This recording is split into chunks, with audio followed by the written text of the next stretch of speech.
Hello hi welcome back to my channel. అందరు ఎలా ఉన్నారు? నేనైతే చాలా బాగున్నాను. హోప్ మీరు కూడా చాలా బాగున్నారు అనుకుంటున్నాను. ఈరోజు వీడియో వచ్చేసి డే 2. డే 1కి డే 2కి నేను వెయిట్ బాగానే తగ్గాను. బట్ నేను ఏమనుకుంటున్నానంటే ఎవ్రీ 5 డేస్కి ఒకసారి వెయిట్ చెక్ చేసుకుందాము అని అనుకుంటున్నాను. ఎందుకంటే ఒకవేళ వెయిట్ తగ్గకపోతే డిమోటివేట్ అవుతానేమో అని అలా అనిపిస్తుంది. మీరేమనుకుంటారో ఒకసారి నాకు కింద కామెంట్ చేయండి. డైలీ చూసుకోవాలా వెయిట్, లేకపోతే 5 డేస్కి ఒకసారి వెయిట్ చెక్ చేసుకోవాలా అని చెప్పేసి లైక్ చేయండి, కామెంట్ చేయండి, మీ టిప్స్ కూడా నాకు ఇవ్వండి. అండ్ మీ అందరికీ తెలిసిందే, నేను ఎటువంటి డ్రాస్టిక్ డైట్ చేయట్లేదు, క్రాష్ డైట్, ఫ్యాన్సీ డైట్స్. నేను జస్ట్ పోషన్ అనేది కంట్రోల్ చేసుకుంటున్నాను స్లోలీగా. ఒకేసారి పోషన్ కంట్రోల్ చేస్తే మనకి హెల్త్ ఇష్యూస్ వస్తాయి.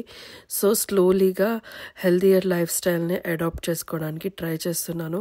నేను స్ట్రాంగ్లీ బిలీవ్ చేసేది ఏంటంటే healthy life style begins right in our kitchen అని నేను బిలీవ్ చేస్తాను. అండ్ ఎస్పెషల్లీ మన ఇండియన్ కిచెన్స్లో చాలా అమేజింగ్ ఇంగ్రీడియంట్స్ ఉన్నాయి. స్పైసెస్ కానీ, గ్రెయిన్స్ కానీ, పల్సెస్ కానీ, ఎవ్రీథింగ్. బట్ మనం దాన్ని రైట్ వేలో కుక్ చేస్తే అమేజింగ్ రిజల్ట్స్ వస్తాయి. మనం దాన్ని ఫాలో అవ్వాలి. మన హ్యాబిట్ అనేది చేంజ్ చేసుకోవాలి హెల్దీయర్ వర్షన్లోకి. పోర్షన్ సైజ్ తగ్గించేసాను కదా, నైట్ ఎర్లీగా తినేసాను. సో మార్నింగ్ ఏంటంటే అసలు 10 వరకు ఫుల్ ఆకలిస్తుంది. వేడిగా అలాగే తినేస్తున్నాను.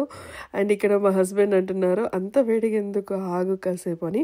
అండ్ మేము ఇక్కడ డిస్కస్ చేస్తున్నామంటే ఓకే, పోర్షన్ సైజ్ అయితే మనం కంట్రోల్ చేసాము. బట్ ఏంటంటే వీక్లీ ఒక్క రోజన్నా మనకు నచ్చింది, ఒక్క ఫుడ్ మనకు నచ్చింది మనము ఫుల్ ఫ్లెడ్జ్గా తిందాము. లైక్ ఓమాడ్ లాగా ఒకే పూట మార్నింగ్ కానీ ఈవినింగ్ కానీ అలా తిందాము అని చెప్పారు. అండ్ మేము కొంచెం బ్రేక్ఫాస్ట్ అయిపోయిన తర్వాత షాపింగ్కి వెళ్దామని, పిల్లలకి డ్రెస్సెస్ అండ్ నాకు డ్రెస్సెస్, నేను జిమ్కి వెళ్దామని చెప్పేసి అనుకుంటున్నాను. యాక్చువల్లీ మాల్కి వెళ్తే ఏంటంటే ఐస్ క్రీమ్ తినకుండా అయితే బయటికి రామన్నమాట. సో నేను వెళ్ళేటప్పుడు ఎంట్రన్స్లోనే ఉంటుంది, వెళ్ళేటప్పుడు కంట్రోల్ చేసుకున్నాను. బట్ రిటర్న్లో అయితే అస్సలు లేదు. ఇంకా నేనైతే తినేసాను ఐస్ క్రీమ్. లైక్ ఒకే ఐస్ క్రీమ్ తీసుకొని నేను మా హస్బెండ్ షేర్ చేసుకున్నాము.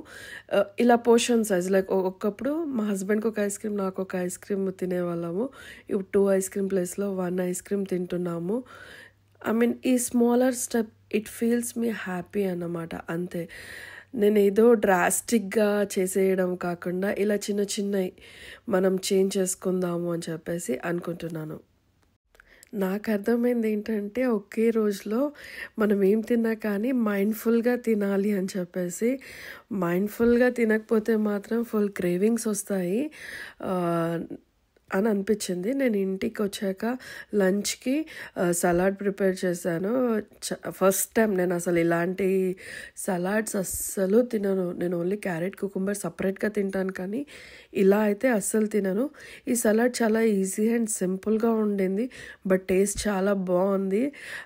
తినను, అసలు డైట్ ఇష్టం లేదు, హెల్దీ ఫుడ్ ఇష్టం లేదు, అసలు ఇలాంటి తినను అనుకున్న వాళ్ళు కూడా ఈ సలాడ్ ట్రై చేయొచ్చు. చాలా బాగుంది టేస్ట్. అంటే బేసిక్గా నేను తినను ఇలాంటి ఏవి. సో అలాంటిది నేనే తింటున్నాను అంటే డెఫినెట్లీ ఇది మీకు నచ్చుతుంది. మీరు ఒకసారి ఇలా ట్రై చేయండి. నాకైతే ఈ సలాడ్ బాగా నచ్చింది.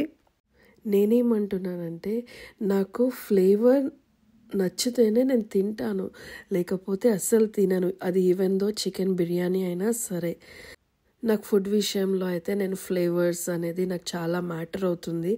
నేను నా ఫ్లేవర్స్ అనేది మిస్ చేయకుండా అలాంటి ఫ్లేవర్స్తోనే హెల్దీయర్ వేలో మైండ్ఫుల్గా ప్రిపేర్ చేసుకొని పోర్షన్ అనేది కొంచెం తగ్గించి తిందాము అని చెప్పేసి అనుకుంటున్నాను.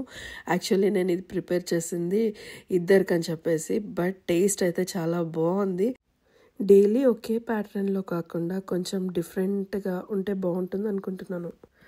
ట్యూస్డే నేను లిటిల్ బిట్ బిజీగా ఉంటాను. పిల్లల్ని స్విమ్మింగ్ క్లాస్కి తీసుకొచ్చాను, వాళ్ళు స్విమ్మింగ్కి. అండ్ పిల్లలకి ఇక్కడ ఏదో ఒక యాక్టివిటీలో ఎంగేజ్ కంపల్సరీ చేయాల్సిందే. అండ్ ఫుల్ హెట్రిక్ డే. నేను టీ అడిక్టెడ్. నేను టీ కంపల్సరీ తాగుతాను డైలీ 2 times. మేబీ అది వీడియో తీయడం నేను మర్చిపోతాను. అండ్ డిన్నర్కి వచ్చేసి నేను chapati with beans egg curry. So దీంతో నేను నా డే కంప్లీట్ చేశాను. ఈరోజు నేను ఓన్లీ వాకింగ్ చేశాను. 9,500 steps అయింది.